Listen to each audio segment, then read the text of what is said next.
तरफ आपके जो अखिलेश यादव के पिताजी थे उनके द्वारा गोलियां चलवाई गई राम भक्तों पर और आप राम राम कर रहे हैं। हमारा माननीय मुख्यमंत्री से यही सवाल है कि तीन के तीनों डाकू जेल जाएं, जेल के सलाखों में जाएं, बुलडोजर का कार्रवाई होना चाहिए। आज जो बच्चे यूनिवर्सिटी में पढ़ के कॉलेजों में पढ़कर रक्षा चला रहे हैं, टोटो चला रहे हैं, और जो जेल में बैठे लोग सरकार चला रहे हैं। पहले छोटा मोटा अपराध में जेल गए होंगे, आज अपने बाल बच्चों में लगे हैं, आप उसी को पकड़ कर टांग में गोली मार रहे हो। FIR हुआ नहीं, आपने SIT का गठन कर दिया, उसको उजागर करिए ना, देश की जनता उजागर चाहती है। मजलूमों की आवाज से अखिलेश यादव जी कह रहे हैं। भाजपा तो कहती है कि जो पहले अखिलेश यादव का धर्म को मानते ही नहीं थे, राम के एग्जिस्टेंस पे सवाल उठाते थे, वो राम राम कर रहे हैं, बीजेपी की वजह से हुआ है। क्या कोई हमको मजहबी अधिकार देगा कि हमको संविधान अधिकार देगा? हम संविधान से चलने वाले लोग हैं, हमें किसी की आपका आरोप है कि जातिगत एनकाउंटर होते हैं। अरे भाई, जो उत्तर प्रदेश की हालात है,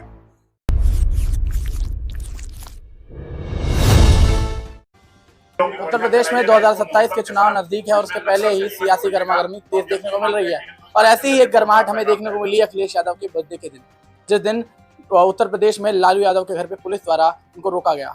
उसी के बाद आज उनके द्वारा प्रेस कॉन्फ्रेंस आयोजित की गई है। इनका मुद्दा राम मंदिर है। राम मंदिर मुद्दा पूरे देश में इस समय चर्चा का विषय बना हुआ है, पर क्या राम मंदिर से हटकर भी चर्चा की जानी चाहिए, इस पर हम बात करेंगे। आपके द्वारा राम मंदिर को लेकर एक प्रेस कॉन्फ्रेंस आयोजित की गई है, आप फोटो भी लेकर खड़े हैं योगी आदित्यनाथ और चंपत राय जी के साथ में, हमारे कैमरा पे आप दिखा सकते हैं और आप देख सकते हैं कैसे देखते हैं। एक तरफ आपके जो अखिलेश यादव के पिताजी थे उनके द्वारा गोलियां चलवाई गई राम भक्तों पर और आप राम राम कर रहे हैं। उस समय तत्कालीन मुख्य सचिव चंपत राय थे, अनिल राय थे, रिपेंद्र मिश्रा जी थे। आवाज पूरे ट्रस्ट के अधिकारी बने हैं, तो आप उन्हीं से सवाल कीजिए, उत्तर प्रदेश के माननीय मुख्यमंत्री से पूछिए कि जिन्होंने गोली चलवाया, इतने बड़े ट्रस्ट के मालिक कैसे आपने बना दिया, क्यों बना दिया? ये भारतीय जनता पार्टी खाली लीपापोती करने के लिए ये सब सवाल करती है। हम यही चाहते हैं कि माननीय मुख्यमंत्री जी जो गरीब बच्चों की मां पिता बच्चों को पढ़ा लिखा कर सोचते थे कि मेरा लड़का IAS बनेगा, PCS बनेगा, डॉक्टर बनेगा, आज वो बच्चे यूनिवर्सिटी में पढ़ के कॉलेजों में पढ़कर रक्षा चला रहे हैं, टोटो चला रहे हैं, और जो जेल में बैठे लोग सरकार चला रहे हैं। SIT का तो गठन कर दिया गया है ना, ऐसा उसको उजागर क्यों नहीं कर रहे हैं? FIR हुआ नहीं, आपने SIT का गठन कर दिया, उसको उजागर करिए ना, देश की जनता उजागर चाहती है। हम लोग आज आए हैं इनको जेल में, आखिर और कुछ वर्ग के लोग होते तो उनका इनकाउंटर भी हो सकता था। किस वर्ग के? कोई भी वर्ग के होते, आप जान रहे हैं, समझदार हैं। क्या आपका आरोप है कि जातिगत एनकाउंटर होते हैं? अरे भाई, जो उत्तर प्रदेश की हालात है, जो लोग ठीक है 2-4 10 साल 20 साल पहले छोटा मोटा अपराध में जेल गए होंगे, आज अपने बाल बच्चों में लगे हैं, आप उसी को पकड़ कर टांग में गोली मार रहे हो जिससे अपराध से कोई दूर दूर से मतलब नहीं। ये क्या है भाई? हैं? बच्चे किसी को नौकरी नहीं दे रहे हो, नौजवान बच्चे आत्महत्या कर रहे हैं, जहर खा जा रहे हैं। ये कैसी सरकार है? सपना तो आपने बड़ा बड़ा दिखाया। हमारा माननीय मुख्यमंत्री से यही सवाल है कि तीन के तीनों डाकू जेल जाएं, जेल के सलाखों में जाएं, बुलडोजर का कार्रवाई होना चाहिए। आज का हमारा कार्यक्रम यही, हमारा लक्ष्य यही है। और उसके बाद मैं आपसे सबसे निवेदन करता हूं, काशी का भी जो डाकू हैं, चोर हैं, बहुत जल्द उनका भी पर्दाफाश होगा और मैं करूंगा। आपके द्वारा क्या कदम उठाया जाएगा? अब बताएंगे, समय आने दीजिए, बताएंगे, समय आने दीजिए। ये दक्षिणी में कुछ लोग ऐसे लोग हैं, आज मैं थोड़ा सा हिंट देना चाहता हूं कि सर, दक्षिणी में ऐसे लोग कुछ लोग हैं कि अनाप शनाप मंदिरों का पैसा मंगाने का घर पर काम कर रहे हैं। लेकिन मैं आपसे सवाल करूंगा, 2-4-10 दिन बाद, पहले ये लोग तीनों डाकू जेल जाएं। माननीय मुख्यमंत्री जी से हमारा ये निवेदन है कि आप महीने में 4 बार जाते हो प्रभु श्री राम का आशीर्वाद लेने के लिए, आपके नाक के नीचे इतना बड़ा घटना कैसे घट गया? अखिलेश तो एक बार भी नहीं गए, उसके बाद भी राम राम कर रहे हैं। एकदम माननीय अखिलेश यादव जी जाएंगे, एकदम जाएंगे, उनका आशीर्वाद, प्रभु श्री राम का पूरा आशीर्वाद उनके साथ है। अखिलेश कब जाएंगे? बहुत जल्द जाएंगे, बहुत जल्द जाएंगे। विपक्ष राम मंदिर बनने का जब फैसला हुआ या राम मंदिर जब बन रहा था, लगातार खींचातानी कर रहा था, सवाल कर रहा था, राम मंदिर के विरोध में था। राम मंदिर बनते ही अब विपक्ष राम राम करने लग गया। ये सियासी कोई रणनीति है आपकी? कभी समाजवादी पार्टी के लोग प्रभु श्री राम का विरोध आलोचना कभी नहीं किए। ये भारतीय जनता पार्टी के लोग ऐसा ही प्रोपेगेंडा फैलाते हैं अपनी कमियां छुपाने के लिए।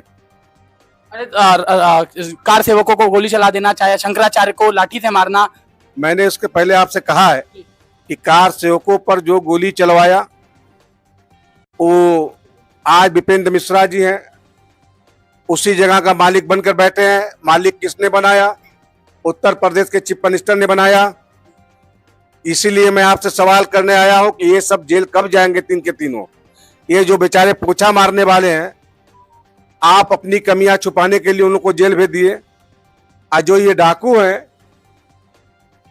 ये बाहर घूम रहे हैं, मुख्यमंत्री का आशीर्वाद इनके ऊपर है। तो आपकी 27 की रणनीति में ये राम मंदिर का मुद्दा रहेगा? नहीं, हमारे 27 के मामले में 5 महीने बाद चुनाव होना है। ये मामला, हम विकास की बात करते हैं, नौजवानों की नौकरी की बात करते हैं, नौजवानों की खुशहाली की बात करते हैं, व्यापारियों की खुशहाली की बात करते हैं और प्रदेश के अंदर, देश के अंदर अमन रहे, शांति रहे। हम उसके नाम पर चुनाव लड़ेंगे। पीडीए के महानायक, जननायक माननीय अखिलेश यादव जी, उत्तर प्रदेश की जनता, देश की जनता आशा भरी निगाहों से माननीय अखिलेश यादव की तरफ देख रही है। और आपको मैं बता देना चाहता हूं कि उत्तर प्रदेश में भारतीय जनता पार्टी साफ है और समाजवादी पार्टी कम से कम 300 सीट लेकर आएगी। अब पीडीए के मानक माननीय अखिलेश यादव जी उत्तर प्रदेश के मुख्यमंत्री बनेंगे। और भी हमारे साथ लोग मौजूद है। समाजवादी पार्टी लगभग 300 सीट लेकर आएगी।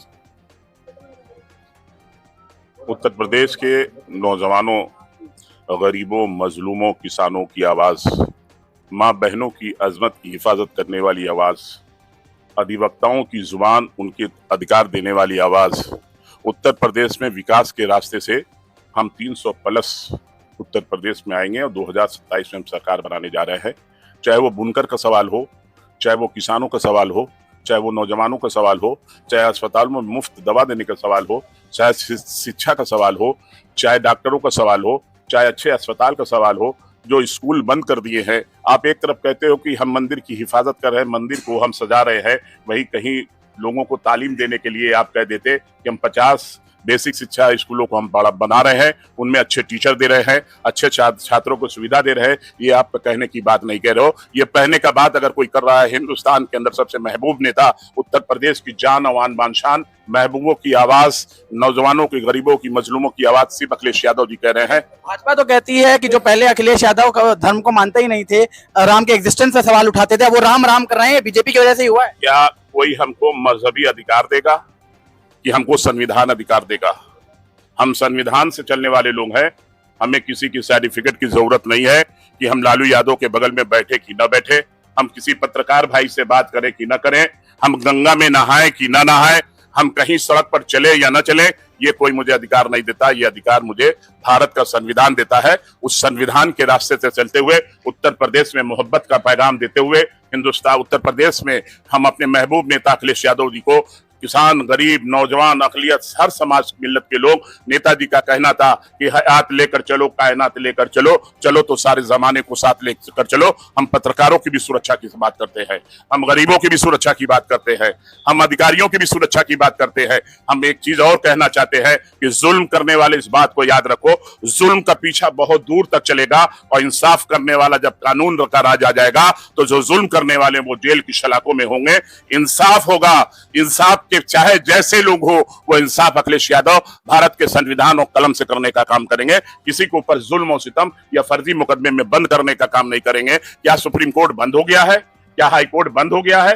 क्या डिस्ट्रिक्ट कोर्ट बंद हो गया है कि आप पैरों में गोली मारकर उनको जेल की सलाखों में भेज रहे हो या आप कानून का मजाक उड़ा रहे हो? तो याद रखना, कानून का भी राज होगा। जो अधिकारी इस तरीके का काम कर रहे हैं उनके खिलाफ भी कार्रवाई करने का काम किया जाएगा। अंतिम सवाल, राम मंदिर को लेकर आप क्या मांग कर रहे हैं? आप क्या सरकार से चाहते हैं? मैं एक चीज कहना चाहता हूं, इमामुल हिंद के नाम से हम लोग पुरुषोत्तम राम को जानने का काम करते हैं। 1,24,000 से कमोबेश इस धरती के अंदर किस किस शक्ल में अंबिया आए वो हम नहीं कह सकते, लेकिन इतना कहना चाहता हूं कि हिंदुस्तान का मुसलमान हो या हिंदू हो या सिख हो या ईसाई हो या जैनी हो, सबको अपने मजहब के अदब के साथ संविधान अधिकार देता है। हम इमामुल हिंद पुरुषोत्तम राम को अदब की निगाह से देखते हैं, लेकिन हम ये कहना चाहते हैं कि 140 करोड़ की बात करने वाला बादशाह जो सूफी और संतों का लिबास पहनकर उत्तर प्रदेश को धोखा दे रहे हैं, उत्तर प्रदेश के वजीर आला, हम उनसे कहना चाहते हैं कि जो ये घोटाला हुआ है इसके अंदर पार्लियामेंट की कमेटी और सुप्रीम कोर्ट के सिटिंग जज के साथ मिलकर इसकी जांच कराए। हम एसआईटी तब कायम की जाती है जब सारे लोगों पर मुकदमा कायम कर दिया जाता है, लेकिन एसआईटी लिपापोती करने के लिए कायम की गई है। लिपापोती करके ये भारतीय जनता पार्टी के लोग इस बात को कह रहे हैं कि राम के नाम पर हम सियासत कर रहे हैं। ना हम राम के नाम पे चंदा मांगा है, ना हम राम के नाम पर वोट मांगा है। हमने हमेशा विकास और मोहब्बत के रास्ते से वोट मांगा है और मोहब्बत और विकास के रास्ते से ही वोट मांगने का काम करेंगे। तो धन्यवाद। हमारे साथ समाजवादी पार्टी के कार्यकर्ता और नेता मौजूद थे जिनका साफ कहना है कि एसआईटी लिपापोती करने के लिए गठित की गई है और इनकी निष्पक्ष जांच की मांग है राम मंदिर चंदा घोटाले में। काशी वार्ता के लिए प्रशांत।